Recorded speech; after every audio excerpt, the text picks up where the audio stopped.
Ramesh railway station पर guard की नौकरी करता था।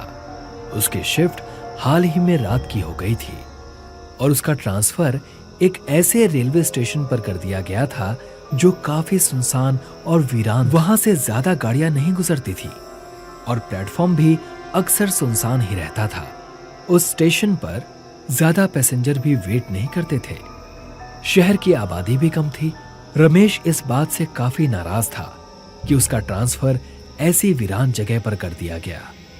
एक रात रमेश खुद से ही बड़बड़ाता हुआ चला जा रहा था। क्या मुसीबत है, अच्छी खासी घर के पास नौकरी चल रही थी, बेकार ही सुनसान जगह पर ट्रांसफर हो गया। 1 महीना देखता हूं, फिर बात कर लूंगा ट्रांसफर की। उसका यहां नौकरी करने का बिल्कुल भी मन नहीं था। हाथ में लालटेन लिए और दूसरे हाथ में एक डंडा पकड़े हुए वो प्लेटफॉर्म के चक्कर लगा रहा था। बीच बीच में सीटी भी बजा देता। एक रात की बात है। उस रात प्लेटफॉर्म पर उसके अलावा और कोई नहीं था।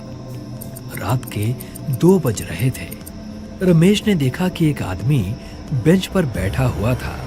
ठंड का मौसम था और वो आदमी ठंड से कांप रहा था। रमेश उसके सामने जाकर खड़ा हो गया और उससे पूछताछ करने लगा। कौन हो भाई? उसने देखा कि आदमी को ठंड लग रही है। वो आदमी कुछ बोल नहीं रहा था। उस आदमी ने कुछ नहीं कहा। अरे कुछ बताओ भी, कौन हो? आदमी बस ठंड से कांपे जा रहा था। उसने उसे अपने बैग से एक शॉल निकालकर दे दिया। आदमी जैसे ही रमेश की तरफ मुड़ा, रमेश डर गया। उस आदमी का चेहरा ही गायब था। रमेश वहां से भागकर वेटिंग रूम में आ गया। उसने जो देखा था उसे अपनी आंखों पर यकीन नहीं हुआ। वो फिर से कुछ देर बाद उसी जगह पर चेक करने गया तो उसने देखा कि वहां कोई भी नहीं था, बस उसका शॉल गिरा हुआ है। उसने वो शॉल उठाया और सुबह घर लौट गया। वो इस हादसे को एक बुरे सपने की तरह भूल गया। इतनी सुनसान जगह और इतनी गहरी रात, बुरा सपना ही होगा। रमेश, तू तो इस वीराने में अपना मानसिक संतुलन ही ना खो दे। उसने सोचा कि उसे नींद आ रही थी और उसने नींद में सपना देखा। अगली रात वो फिर से ड्यूटी दे रहा था। प्लेटफॉर्म के चक्कर लगा रहा था। रमेश टहलता हुआ थक गया तो एक बेंच पर बैठ गया। उसने घड़ी देखी तो 2 बज रहे थे।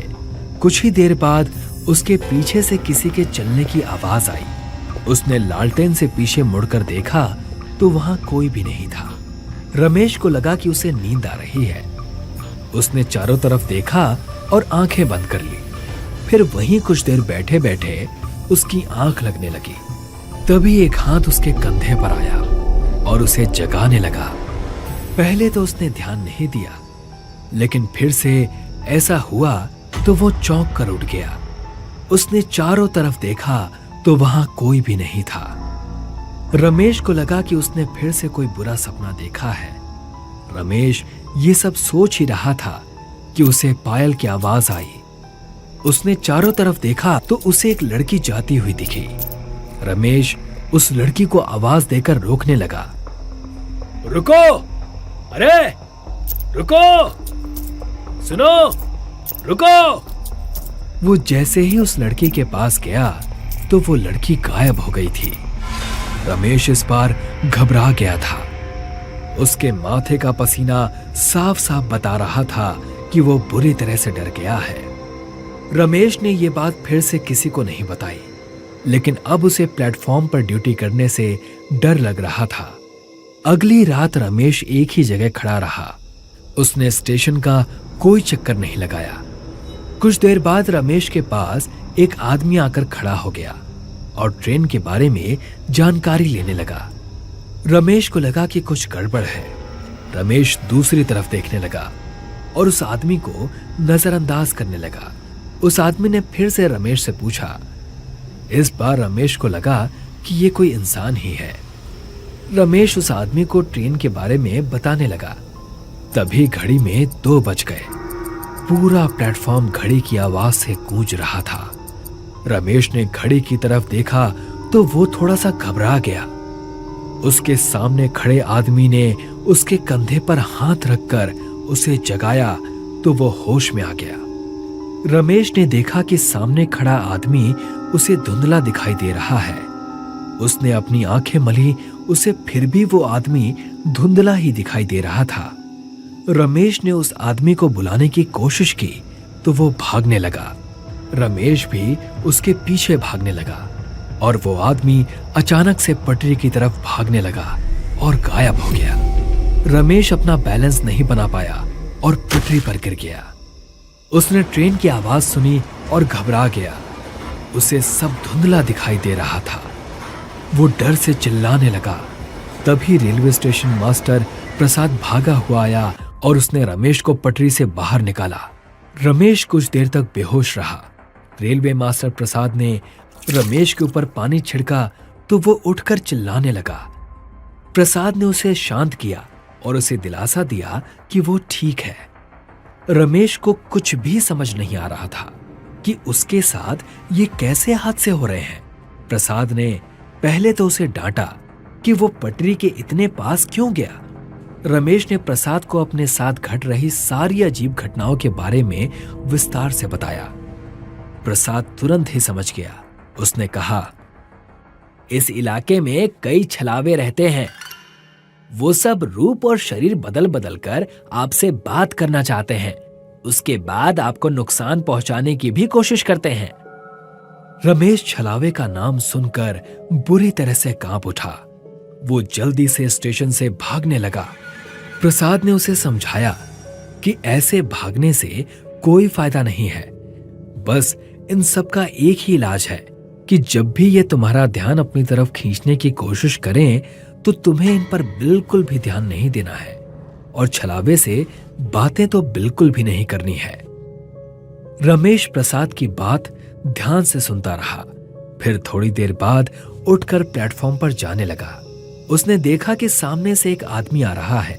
वो आदमी और कोई नहीं, प्रसाद था। रमेश को समझ नहीं आया कि प्रसाद तो उसके साथ कमरे में था, फिर ये कौन है। तब तक प्रसाद उसके पास आकर उससे बात करने लगा। प्रसाद ने रमेश से उसकी घबराहट की वजह पूछी तो रमेश सन्न खड़ा था। अरे रमेश, क्या हुआ? इतना घबराए हुए क्यों हो? प्रसाद ने उसे बताया कि आज उसे आने में देरी हो गई क्योंकि उसकी पत्नी की तबीयत खराब हो गई थी। ये बात सुनकर रमेश को धक्का लगा। वो भागता हुआ रूम में गया। उसने देखा कि प्रसाद डेस्क पर बैठा हुआ था और अपना काम कर रहा था। उसने कमरे से बाहर जाकर देखा तो वहां कोई भी नहीं था। रमेश घबराकर स्टेशन से भागने लगा। तभी उसका पैर एक लाश से टकरा गया और वो गिर पड़ा। उसने देखा कि सामने प्रसाद की लाश पड़ी थी और ऐसा लग रहा था कि उसे मरे हुए काफी दिन हो चुके थे। रमेश घबराकर उठने लगा और उठकर भागने लगा। लाश की आंखें खुली और वो रमेश के पैरों पर लिपट गई। प्रसाद की लाश जोर जोर से चिल्लाने लगी कि उसे कोई बचा ले और वो मरना नहीं चाहता। रमेश को कुछ भी समझ नहीं आ रहा था। उसने अपनी पूरी जान लगा दी उस स्टेशन से बाहर निकलने में और घबराता हुआ रमेश उस स्टेशन से भाग गया। कुछ दिनों बाद एक नया गार्ड स्टेशन पर ड्यूटी करने आया। वो एक रात ड्यूटी कर ही रहा था कि तभी उसने देखा कि घड़ी में 2 बज गए थे।